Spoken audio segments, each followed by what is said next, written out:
Hello everyone, welcome back to my channel. My name is Chawanne Burns. Please click that like button and that subscribe button. Okay, last week I did drop a video in regards to the PPP loan and the EIDL advance, so the EIDL advances. And we discovered that if you receive the PPP loan and an EIDL advance, SBA has called the banks to deduct the EIDL advance amount from the forgiveness portion of your loan. Okay, so you will be responsible for that. The latest article, and this is from the American Banker, is saying that anyone that received the EIDL advance up to $10,000, it was when it was expanded in the CARES Act, the SBA said it was written in the legislation. The banks are saying that this was kind of blindsided because no one knew that this was written in the legislation. It was kind of buried in there. So, and they're saying on this forgiveness loan application, SBA communicated this publicly in several interim final rules posted on April the 2nd, April the 14th, and May the 22nd. The loan forgiveness application form 3508 posted on May the 15th. A loan forgiveness procedural notice issued on July the 23rd. And the loan forgiveness frequently asked question, it was posted on August the 11th. So the bank responded, yeah, they posted that, but yes. I'm done. Okay, can you go sit down until I get done with my video? Yes. Thank you. Okay. So the banks responded to this SBA communication or response. They're saying, yeah, those were, they made it aware on April the 2nd and whatever in April the 14th.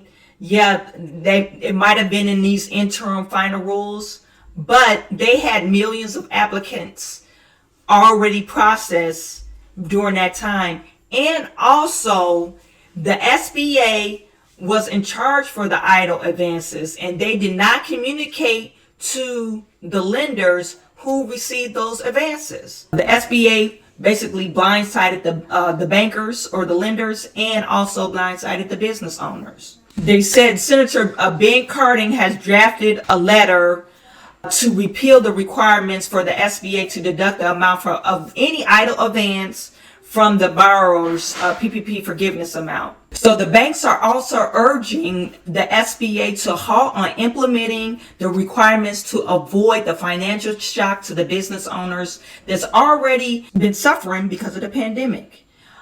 One thing that I want to point out is the SBA knows that when the PPP loans were issued out, they were issued out in a day. People were desperate for these loans, desperate to keep their business afloat. So you're basically signing a loan document in duress. It shouldn't have been no hidden rules and regulations. If a person asks, okay, how does this loan forgiveness work? The bankers didn't know to ask, oh, did you receive an EIDL advance? Okay, so this whole situation is pretty unfair to the business owners. It's pretty unfair to the bankers. And then you have these CDFI bankers, these community banks that are smaller lenders. Now, these smaller lenders may not be able to absorb the costs if they default on the loan.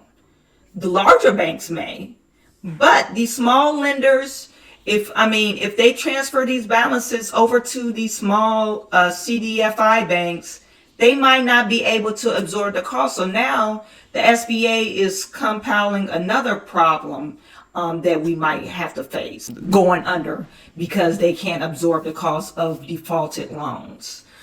I'm not in the lending industry, so if you're out there in the lending industry, let me know. I'm pretty sure they put some cushion, or they associate the cost of doing business of how many people they think that would default on these loans. But yeah, let me know your thoughts.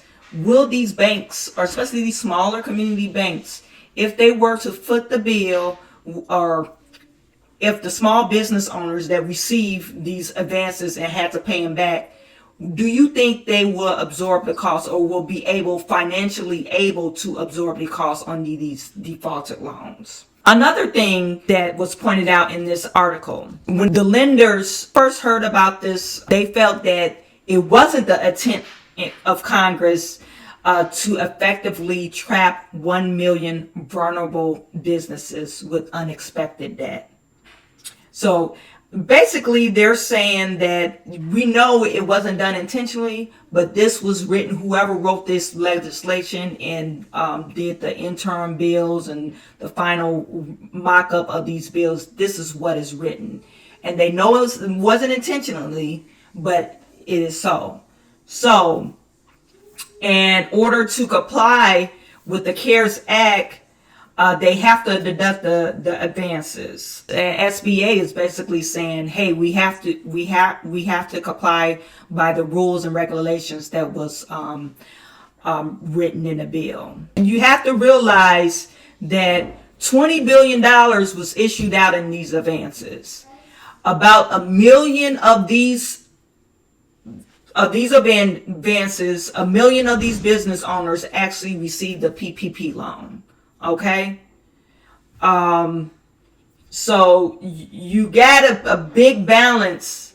People that receive the PPP loan and the EIDL advance loan, you have these big balances that's going to be transferred over to these banks, and it's going to be very, very, very, very crazy how this is going to turn out. So let me know your thoughts. What do you think should happen?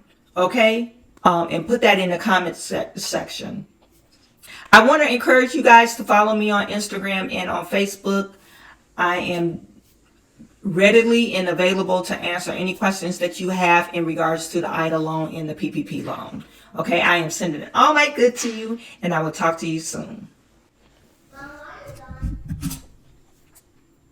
That they have to Mom, what? did I do again?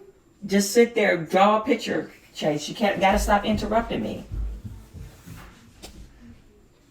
Banks are also urging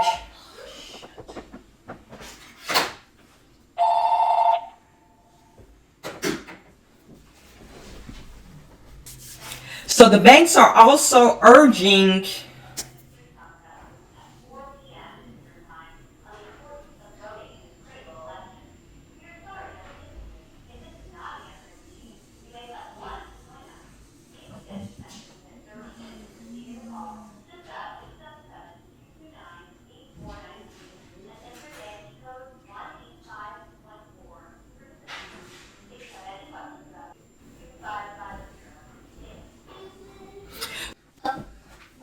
I just hurt myself.